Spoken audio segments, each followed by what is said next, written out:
So I'm starting on the semiconductors. I've got my anti-static mat plugged in. I'm kind of leaning on it.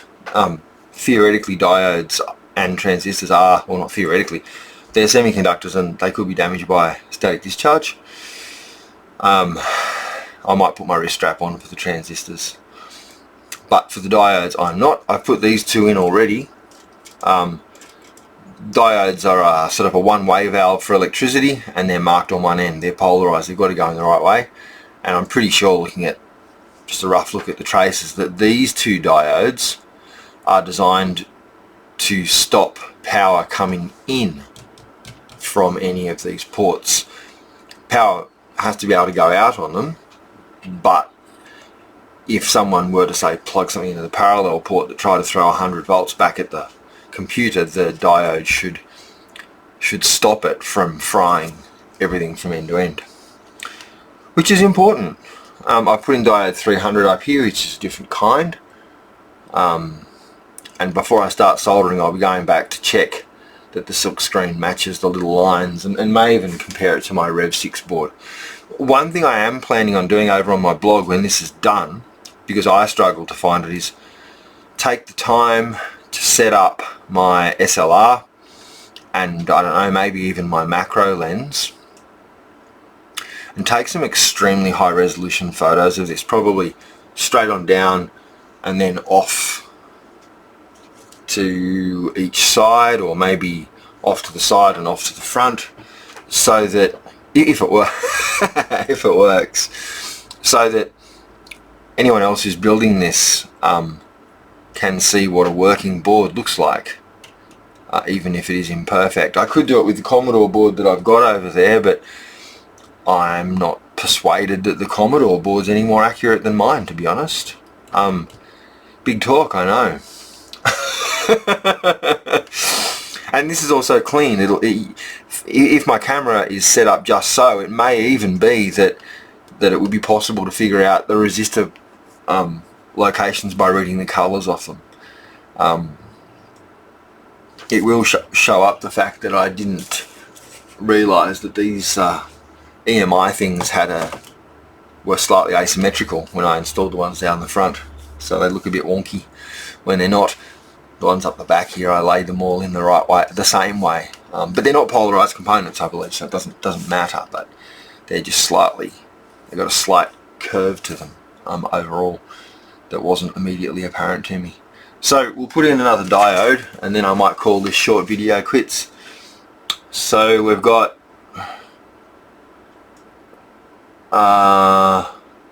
D800 is the next one on my bomb, so I can go to D800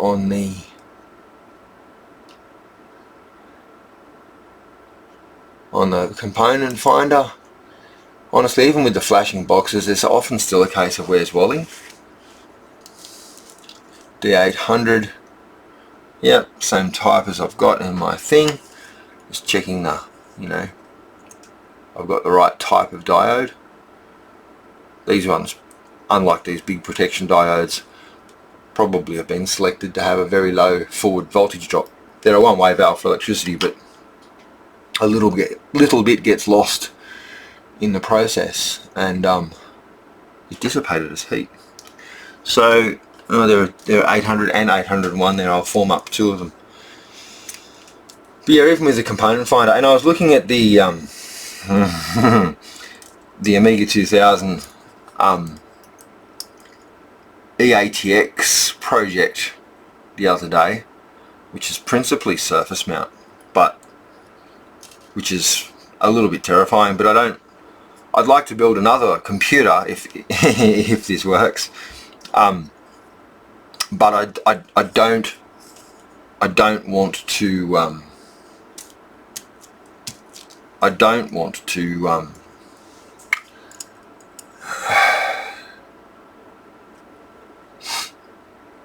do another through-hole extravaganza quite like this. I'll have done this by then, unless it doesn't work, in which case, well, I've got some testing and checking to do. But I realised it didn't have an online component locator like this one, which I knew would make the task far more difficult, especially with the tiny little SMD components. You know, they're like these ones. You only just see those. Hang on, I'll bring them up to the camera. Where they go? Oh, there they are. These are not on the original Amiga. They are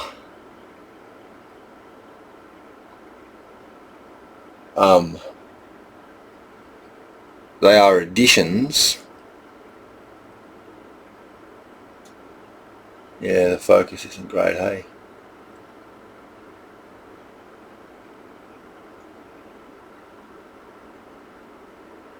Yeah, focus is terrible.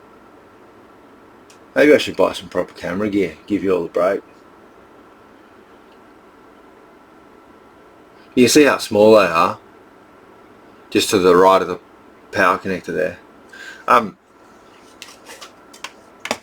But the GitHub download for the EATX Amiga 2000 project has a HTML based component finder in it, which is absolutely remarkable.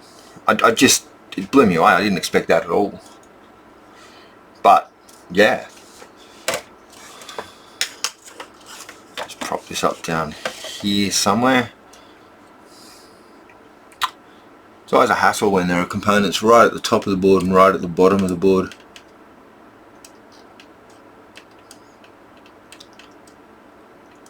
Got a comment in one of my other videos saying I should trim the leads off before I solder them, so that the trimming process doesn't stress the solder joints. That sounds right. And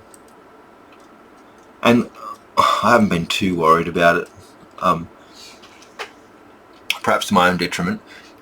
I mean, I pruned all these were quite tough. They kind of snapped off. I wouldn't have wanted to cut them off, the slots off on once they were pre-soldered. And I'm pretty sure I resoldered the ones that I'd used to hold them in place while I trimmed them.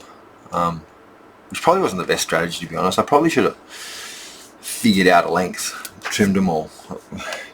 But it's sort of a bit nerve-wracking. They're expensive and you want to see that they've made it through the board before you cut them off. Worst case, you can always solder them then. I think that's probably true. I'm no expert on this, but I haven't been doing it. But that said, if ever I've over-soldered something and I've actually cut through a blob of solder as well, which kind of then I've reheated the joint too, so I'm pretty confident it'll be fine. And this isn't my first rodeo, although it is my first rodeo. It's not my first rodeo, but I've never done one on this scale. Aside from that though, sure, I've put through hole stuff in before without a problem, and I normally go with lead-free solder.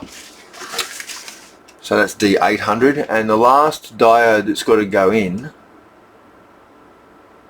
and you know, feedback like that about my techniques, really lovely. 300, 800, 801, and then 803, and there's 803 there. And this is an amendment, I believe, that was not on the original board. I think maybe, which is to stop the board trying to charge the non-rechargeable battery. I think from memory there were some guides that you could put a diode in there if a board was being converted, but I'm not saying that's exactly right. If you need to do that, you need to figure that out. So I've now got my diodes poking through, and I've got a board that's so tall that I can't put it down without poking the components back out, and that's all pretty par for the course. Oh, here we go. My shed stubby holder. So there we go. I can check all those diodes, give the legs a bit of a tweak, trim them to length and solder them in. Sounds great, doesn't it? And then the transistors, and then the electrolytics. This will be the last thing to go in, it turns out, and that's fine. And then there can be a great big ESD wrist strapping, and I can start pushing all these components in. I've got a lead former, which kind of clamps on, and but someone who is more skillful at this than me that I know locally said that he usually finds that the leads still need to be tweaked. It's a little bit more towed in for the double wipe sockets, and I can see why. I mean, if they try and pick up the sort of the flat from the outside connectors, it'd be a nightmare, and I've actually had trouble before and wondered why, because they were all nice and square but they wouldn't go in. And yeah, apparently they sometimes don't. So I'll get these soldered in, I'll get the transistors and capacitors, I'll clean up the last of the flux residue. This will be the last part. And the socket that was supplied with the kit's lovely, but I needed a bunch of them for a future project, so I bought 3M ones, bought 10. And I might as well use one of those. I think it's probably made to a better quality, might not be. Anyway, we're close now.